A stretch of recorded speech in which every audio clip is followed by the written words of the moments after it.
Hello guys, China's first military base in Indo-Pacific likely being developed. Beijing could get its second facility after Djibouti. तो हम लोग जानते हैं भाई China अपना पहला नेवल बेस डिजीबॉटी में बनाया है और वो दूसरा नेवल बेस भी बना सकता है।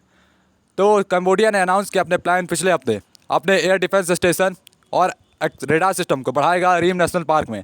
और ये जो प्रपोज साइट है ये चाइनीज़ फंडेड नेवल फैसिलिटी के पास होगी प्रोविंस ऑफ सीनाकोइली में। और गवर्नमेंट अनाउंसमेंट के हिसाब से जो प्राइम मिनिस्टर हुन सेन ने अलॉट किया 157 हेक्टेयर ऑफ लैंड अपने मिनिस्ट्री ऑफ नेशनल डिफेंस को स्टेबलाइज करेगी एयर डिफेंस कमांड को और जनरल हेडक्वार्टर को सितंबर 15 2022 में निखिल ने कहा था। और एक्स्ट्रा 30 हेक्टेयर ज़मीन दी जाएगी नेवल रेडार सिस्टम के लिए, ऐसा स्पोक्समैन फॉर डिफेंस मिनिस्ट्री ने कहा है। और साथ में ये भी कहा है कि चाइना का कोई भी इन्वॉल्वमेंट नहीं होगा इसमें, जिसमें फाइनेंसिंग असिस्टेंस या प्रेजेंस इन इंस्टॉलमेंट्स पे नहीं होगा। और पिछले कुछ सालों में यूएस गवर्नमेंट ने वार्न किया, चेतावनी दी है रीम नेशनल बेस ये सुपरस्टिशियली यानी आने वाले समय में चाइना का अपना बेस बन सकता है, मिलिट्री बेस सेकेंड दूसरा, और ये इंडो पैसिफिक में पहला रीजन होगा जहाँ पे चाइना अपना बेस बना सकता है इसको।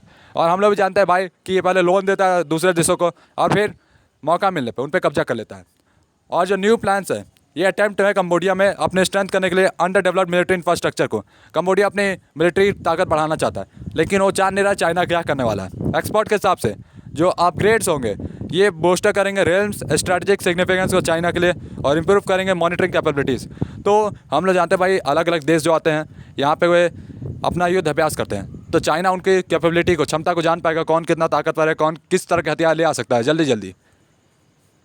और चाइना और कंबोडिया ने उनका बहुत ही पुराना इतिहास है, दोनों साथ में रहे हैं, टाइज हैं। और चाइना और कंबोडिया ने अपना पहला ऑपरेशन नेवल एक्सरसाइज किया था कंबोडियन वाटर्स में। रिपोर्ट रिलीज हुई यूएस डिपार्टमेंट ऑफ डिफेंस नवंबर 2022 में। बीजिंग प्लान कर रहा है और कंसिडर कर रहा है बिल्ड करने के लिए ज़्यादा मिलिट्री लॉजिस्टिकल सेंटर्स कंबोडिया में, और कुछ और नेशंस होंगे जो कि मदद करेंगे उसके नेवल एयर और ग्राउंड फोर्सेस को। रिपोर्ट में ये भी कहा गया कि जो एक्सपेंड करेगा China military logistic facilities Cambodia में और भी कहीं वो इन्वॉल्व करेगा concealing the true extent of China's political and military interest in the region। तो सीधा सीधा मतलब है चाइना भाई पूरी दुनिया में कब्जा करना चाहता है, तो उसके लिए भाई छोटे मोटे देशों को भाई लोन देके चारा बना रहा है। और स्टीफेंस अजाटी जो कि स्पोकमैन है यूएस एम्बेसी के, उन्होंने कहा है कि निक्की एशिया जो कि क्रूशियल है कंबोडिया के लिए उसको दोबारा रिव्यू करना चाहिए एग्रीमेंट को उसके डिफेंस ऑफिशियल्स ने जो बीजिंग के साथ बनाया है। और रिव्यू जो है नेसेसरी है इंश्योर करने के लिए कि जो प्रेजेंस होगा या जो सेंसिटिव टेक्नोलॉजी होगी प्रोवाइड की जाएगी चाइना के द्वारा बेस पे, वो कंप्रोमाइज़ नहीं करेगी कंबोडिया की सोवरेनिटी को और रीजनल स्टेबिलिटी को, ऐसा आरजेड ने नोटेट किया है। तो उनके कहने का मतलब ये है कि कंबोडिया अपने पूरी स्टेबिलिटी का ध्यान रखे और ये ध्यान रखे कि चाइना हमला ना कर दे या उस बेस को गलत फ़ायदे के लिए इस्तेमाल ना करे। तो भाई सी जिनपिंग का मुँह तो भाई आप लोग देखे होंगे, इनके प्लान भाई हमेशा खतरनाक रहते हैं। और रीम नेवल बेस आखिर है क्या? ये चाइनीज़ की नेवल फैसिलिटी को कंबोडिया में बढ़ा देगा और बहुत ही ज़रूरी कंपोनेंट होगा बीजिंग के प्लान के लिए बिल्ड करना network of military outpost world wide. Officials ने ऐसा कहा है। तो पूरी दुनिया में भाई ये जो रेलमी नेवल बेस है बहुत ज़रूरी है चाइना के लिए, क्योंकि इससे वो पूरी दुनिया में अपने बेस बना सकता है और कॉन्टैक्ट रख सकता है अपने अलग अलग बेसेस जो बना के रखा है अलग अलग देशों में। और चाइना जो है ऐसा फॉरेन मिलिट्री बेस है जो लोकेटेड है डिजीबॉटी पे, कंट्री जो है ईस्ट अफ्रीका में, और नेवल फैसिलिटी कैपेबल है एकोमोडेट करने के लिए military vessels western region of south China में सी में, जो कि ज़रूरी है चाइना के लिए अपने इन्फ्लुएंस को बढ़ाना एरिया में। तो ये इन्हांस कर देगा चाइना के प्रेजेंस को सिग्निफिकेंट सी लेन्स में साउथ ईस्ट एशिया में। तो मौजूदगी चाइना की बढ़ा देगा भाई साउथ ईस्ट एशिया में। लेकिन जो नेवल बेस है रीम फोर्सेस का वो सिग्निफिकेंट ऑब्स्टिकल है मिलिट्री पर्सपेक्टिव सिंस के जो सैलो सीज है वो इम्पॉसिबल है मेजर मिलिट्री वॉरशिप्स के लिए डॉक पे उतरना। More over location lakhs air strike protection. तो जिस जगह पे चाइना ये नेवल बेस बनाना चाह रहा है तो वहाँ पे एयर स्ट्राइक की जा सकती है। साथ में जो सी की जो लहरें हैं वो किसी भी बड़े शिप को आने नहीं देंगे और यदि आने की कोशिश करेंगे तो पानी में डूब जाएंगे। और जो प्राइमरी सिग्निफिकेंस है रीम का पीपल लिबरेशन आर्मी के लिए ये सिम्बॉलिक है फिजियोलॉजिकल है।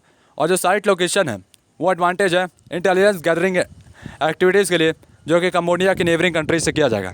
तो कंबोडिया में जो नेबरिंग कंट्रीज़ है हो सकता है चाइना वहाँ से इंफॉर्मेशन कलेक्ट करे अपने नेबरिंग कंट्रीज़ के कंबोडिया के और यूज़ करे उनके खिलाफ, जिसमें कंस्ट्रक्शन जो है रेल नेवल बेस पे ये फंडेड किया गया चाइना के द्वारा टी बैन जो डिफेंसिव मिनिस्टर ऑफ कंबोडिया हैं, उन्होंने प्रीवियसली स्टेट किया कि जो चाइना होगा वो कोई भी कंट्री उनको एक्सेस नहीं दिया जाएगा लोकेशन का।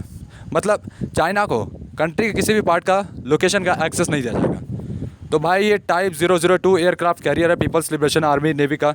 विकीपीडिया में भाई आप देख सकते हैं, हम फोटो लिए हैं गाइस, और देखने में तो शानदार है भाई, लेकिन वो उतना ही खतरनाक भी है।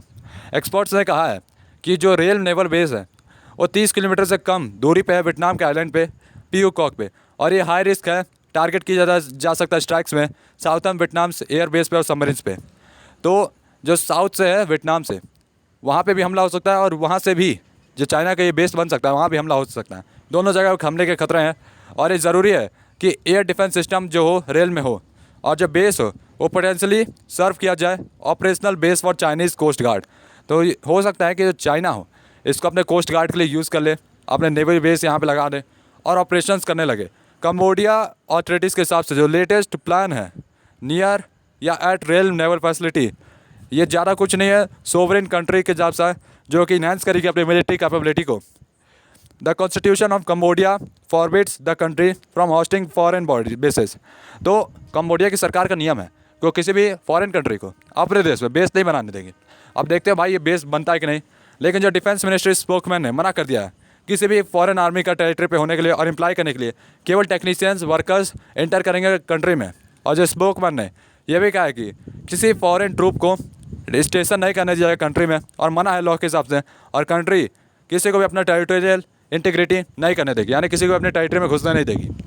और प्रीवियस स्टेटमेंट में पेंटागन के हिसाब से जो डारा आकोर है इंटरनेशनल एयरपोर्ट जो कि अभी कंस्ट्रक्शन में चल रहा है, ये यूटिलाइज हो सकता है चाइनीज़ एयरफोर्स बेस के लिए, यानी यहाँ पे चाइना की एयर बेस अपना बना सकती है।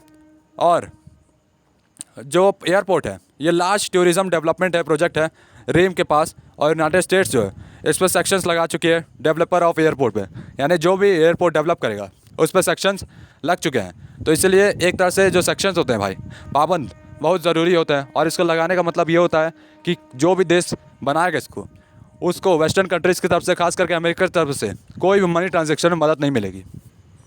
तो गाइस तब तक के लिए good bye, tata bye bye.